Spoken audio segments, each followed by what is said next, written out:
صلاح الدین ایوبی رحمت اللہ علیہ کا بیٹا یا نور الدین زنگی کا، یہ میں ذرا مجھ سے موازنہ ہو رہا ہے، شدید بیمار ہو گئے۔ سب طبیبوں نے کہا کہ شراب پینی ہوتی ہی نہیں، اسی سے کچھ شفا کی امید ہے۔ ان کے سامنے کہا گیا یہ تو حرام ہے۔ حنفی فتوی مفتی کا فتویٰ لا کے رکھ دیا گیا، جان بچانے کے لیے جائز ہے، چلے ہو سکتا ہے دوسرے جو ہیں ان کے نزدیک جائز نہ ہو۔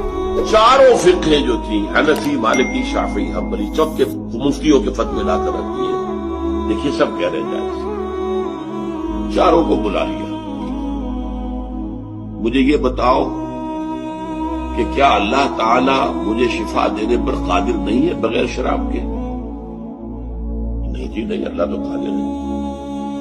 اور کیا اللہ اگر شفا نہ چاہتا ہو تو کیا اس شراب سے شفا ہو جائے گی؟ نہیں نہیں نہیں۔